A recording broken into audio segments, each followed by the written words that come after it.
Hello दोस्तों, good morning. मैं अखिलेश बहुत बहुत स्वागत करता हूं आपके अपने YouTube channel target with Ajay sir 2.0 में। लेकर आए हैं करेंट अफेयर से संबंधित महत्वपूर्ण प्रश्न। तो ध्यान से देखिएगा। अगर प्रश्न अच्छा लगे तो वीडियो को लाइक कर दीजिएगा। चैनल पर पहली बार विजिट करें तो चैनल को सब्सक्राइब कर दीजिएगा और अधिक से अधिक अपने दोस्तों के पास लिंक को शेयर कर दीजिएगा।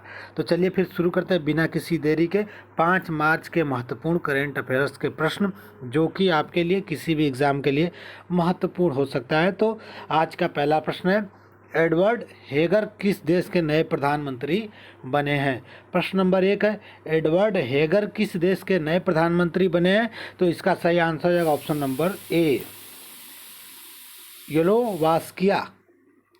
ऑप्शन नंबर ए सही हो जाएगा। इससे महत्वपूर्ण पॉइंट देखते हैं। इससे महत्वपूर्ण पॉइंट क्या है? तो येलोवास्किया के प्रधानमंत्री एडवर्ड हेगर बने हैं। वो इसकी राजधानी क्या है? तो ब्रेटिस्लावा है। इसकी करेंसी क्या है? तो यूरो है। और स्लोवाकिया के राष्ट्रपति कौन है? तो जुजाना कैपुटोवा है। वहाँ के राष्ट्रपति कौन है? तो देख लीजिए, जुजाना कैपुटोवा, जो कि स्लोवाकिया के राष्ट्रपति हैं। प्रश्न नंबर 2 देखते हैं। प्रश्न नंबर 2 है, भारत का सबसे बड़ा तैरता हुआ सौर ऊर्जा संयंत्र किस राज्य में स्थापित किया गया है? भारत का सबसे बड़ा तैरता हुआ सौर ऊर्जा संयंत्र किस राज्य में स्थापित किया गया है? तो ऑप्शन नंबर सी से है, तेलंगाना में। तेलंगाना में भारत का सबसे बड़ा तैरता हुआ सौर ऊर्जा संयंत्र स्थापित किया जाएगा या फिर किया गया है। इससे महत्वपूर्ण पॉइंट क्या है? तो सोलर एनर्जी, इसको सौर ऊर्जा कहते हैं।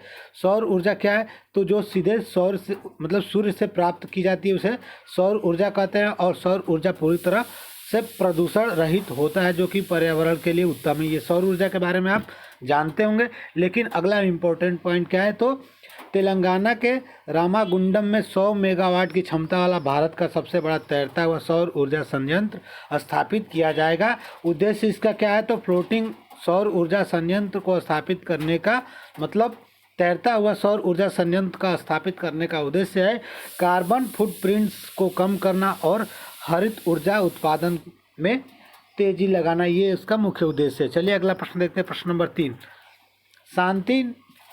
शांतिर उग्र सेना 2021 बहुराष्ट्रीय सैन्य अभ्यास किन दो देशों के बीच में किया जा रहा है? यहाँ पे 5 विकल्प दिया गया है, तो पांचों विकल्प ध्यान से देख लीजिए। यहाँ पे थोड़ा सा प्रश्न अलग टाइप का है। यहाँ पे 5 विकल्प दिया गया, महत्वपूर्ण प्रश्न है, तो आपके एग्जाम के लिए महत्वपूर्ण हो सकता है, तो इसको ध्यान से देखिए।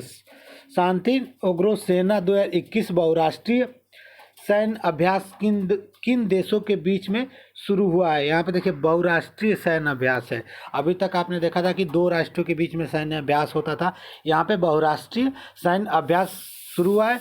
किन देशों के बीच में है? तो इसका सही आंसर है ऑप्शन नंबर ई, उपयुक्त सभी। मतलब 4 देश हैं वहाँ पे, भारत, भूटान, श्रीलंका और बांग्लादेश। इन देशों के बीच में शांतिर उग्र सेना 2021 बहुराष्ट्रीय सैन्य अभ्यास शुरू किया गया है। चलिए इससे महत्वपूर्ण पॉइंट देख लेते हैं। तो बांग्लादेश के राष्ट्रपति बंगबंधु शेख मुजीबुर रहमान का जन्म शताब्दी के उपलक्ष्य में शांतिर उग्र सेना 2021 अभ्यास को आयोजित किया गया है। इस आयोजन में बहुराष्ट्रीय सेना अभ्यास शांतिर उग्र सेना कहाँ पे आयोजित किया गया है? तो बांग्लादेश में आयोजित किया गया है। इसका उद्देश्य क्या है? तो इसका उद्देश्य, इस अभ्यास का उद्देश्य देशों की सेनाओं के बीच के रिश्ते को और अधिक मजबूत करना और सैन्य शक्ति का प्रदर्शन करना है तथा आतंकवाद को खत्म करना, ताकि किसी भी हमले और युद्ध जैसी स्थिति से निपटा जा सके। ये इसका मुख्य उद्देश्य है। चलिए प्रश्न नंबर 4 देखते हैं। प्रश्न नंबर 4 है, L and T technology service limited के नए एमडी और सीईओ कौन बने हैं? 4 नंबर प्रश्न है, एल एंड टी के जो टेक्नोलॉजी सर्विस लिमिटेड के नए एमडी और सीईओ कौन बने हैं? तो 4 नंबर का सही आंसर है option number A, Amit Chadha. Option number A से हो जाएगा। अमित चड्ढा को एल&टी टेक्नोलॉजी सर्विस लिमिटेड के नए एमडी और सीईओ नियुक्त किया गया है। महत्वपूर्ण पॉइंट का एल&टी के बारे में, तो एक टेक्नोलॉजी सर्विस कंपनी, इसकी स्थापना कब हुई थी? तो 14 जून 2012 को। मुख्यालय कहाँ है? तो वडोदरा, जो कि गुजरात में पड़ता है। और सीएफओ कौन है? तो राजीव गुप्ता है। एमडी सीईओ अमित चड्ढा है। इसका LNT का पूरा नाम क्या है? तो लार्सन एंड टर्बो। LNT का पूरा नाम यहाँ पे दिया गया है, लार्सन एंड टर्बो स्थापना। और CFO कौन है और CEO कौन है, ये महत्वपूर्ण इसमें दिया गया है, आप लोग देख लीजिएगा। CFO Rajiv Gupta, MD CEO Amit Chadha, स्थापना जून 2012 में, और मुख्यालय कहाँ पे है? तो वडोदरा, जो कि गुजरात में पड़ता है। चलिए 5 नंबर प्रश्न देखते हैं। 5 नंबर प्रश्न है, अगर प्रश्न अच्छा लगे तो प्लीज़ आप लोग वीडियो को लाइक कर दीजिए। चैनल पर पहली बार विजिट करें तो चैनल को सब्सक्राइब कर दीजिए, साथ ही साथ लिंक को अपने दोस्तों के पास भी अधिक से अधिक शेयर कर दीजिएगा। चलिए 5 नंबर प्रश्न देखते हैं। 5 नंबर प्रश्न है, अंतर्राष्ट्रीय बाल पुस्तक दिवस कब मनाया जाता है? अंतर्राष्ट्रीय बाल पुस्तक दिवस कब मनाया जाता है? तो 5 नंबर का सही आंसर हो जाएगा 2 अप्रैल। ऑप्शन नंबर ए सही हो जाएगा। 2 अप्रैल को अंतर्राष्ट्रीय बाल पुस्तक दिवस मनाया जाता है।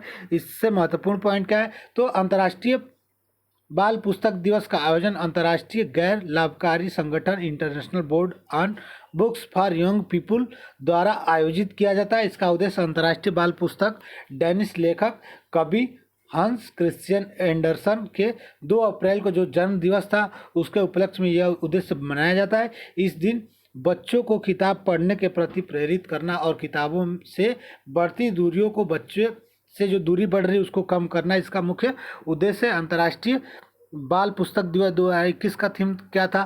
तो द म्यूजिक ऑफ वर्ड, ये इसका थीम था। इंपॉर्टेंट पॉइंट है, आप लोग देख लीजिएगा। चलिए अगला प्रश्न देखते हैं। प्रश्न नंबर 6, मुख्यमंत्री चिरंजीवी स्वास्थ्य बीमा योजना के तहत अपने सभी निवासियों को स्वास्थ्य बीमा प्रदान करने वाला देश का पहला राज्य कौन सा बना है?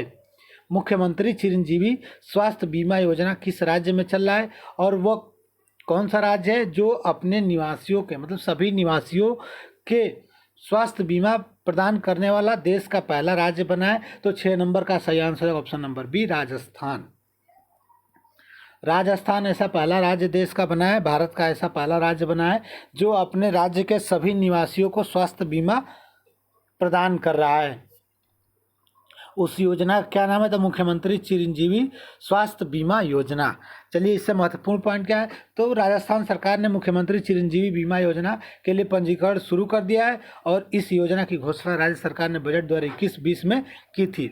मुख्यमंत्री चिरंजीवी बीमा योजना के तहत इसका उद्देश्य क्या है? तो इस योजना के तहत राज्य के प्रत्येक परिवार को 5 लाख का वार्षिक स्वास्थ्य बीमा कवर दिए मिलेगा और इसके साथ राजस्थान अपने सभी निवासियों को स्वास्थ्य बीमा प्रदान करने वाला देश का पहला राज्य बना। अभी आपने देखा राजस्थान की राजधानी क्या है? तो लखनऊ, आपको पता होगा। मुख्यमंत्री अशोक गहलोत है और गवर्नर कौन है? तो कलराज मिश्र वहाँ के राज्यपाल हैं।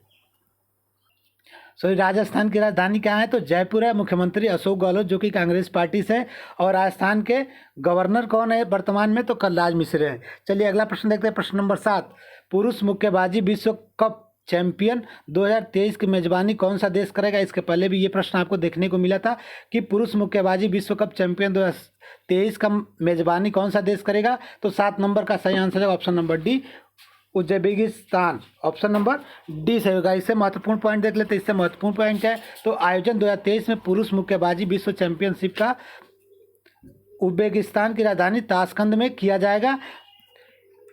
पूरे विश्व में जो बॉक्सिंग का खेल होता है उसको कौन रेगुलेट करता है? तो AIBA रेगुलेट करता है। इसका पूरा नाम क्या है? तो इंटरनेशनल बॉक्सिंग एसोसिएशन। अंतर्राष्ट्रीय बॉक्सिंग एसोसिएशन की स्थापना कब हुई थी? तो 1946 में हुई थी। मुख्यालय ल्यूसाने जो कि स्विट्जरलैंड में पड़ता है और वर्तमान में अध्यक्ष कौन है? तो उमर क्रेमलेव हैं वहाँ के मुख्य अध्यक्ष। चलिए अगला प्रश्न देखते हैं। अगला प्रश्न 8 नंबर प्रश्न, ट्यूलिप फेस्टिवल का आयोजन किस केंद्र शासित प्रदेश या फिर राज्य में किया जा रहा है? वो कौन सा ऐसा केंद्र शासित प्रदेश या राज्य है जहाँ पे ट्यूलिप फेस्टिवल का आयोजन किया गया है? तो 8 नंबर का सही आंसर है ऑप्शन नंबर ए, जम्मू कश्मीर। ऐसा केंद्र शासित प्रदेश है जहाँ पे ट्यूलिप फेस्टिवल का आयोजन किया जा रहा है या फिर किया गया है। इससे महत्वपूर्ण पॉइंट, तो ट्यूलिप फेस्टिवल जो कि फूल बसंत ऋतु में खिलता है, यह फूल एक ट्यूलिप फूल है जो बसंत ऋतु में खिलता है। यह फूल लिलीस नामक लिली परिवार का एक सदस्य है। ट्यूलिप का वनस्पति नाम ट्यूलिपा है जो कि ईरानी भाषा का शब्द टेलीबन से बना गया है। इसका अर्थ पगड़ी होता है और ट्यूलिप के फूल को उल्टा करके देखा जाए तो यह एक पगड़ी के समान होता है। ये ट्यूलिप्स के बारे में कुछ महत्वपूर्ण जानकारी था। आगे देखते हैं 9 नंबर प्रश्न। 9 नंबर प्रश्न, rising a humanist conclusive printing in the increasingly formatted world पुस्तक लॉन्च हुई है। इस पुस्तक के लेखक कौन है? तो 9 नंबर का सही आंसर होगा ऑप्शन नंबर सी, किरण भाटिया, मनीष पाठक, यानी ऑप्शन नंबर आपका सी से होगा उपयुक्त तो दोनों, मतलब किरण भाटिया और मनीष पाठक सेलाट दोनों ने मिलकर ये पुस्तक लिखी है। चलिए अगला प्रश्न देखते हैं 10 नंबर और आज का अंतिम प्रश्न। आनंदम द सेंटर फॉर हैप्पीनेस का उद्घाटन कहाँ किया गया है?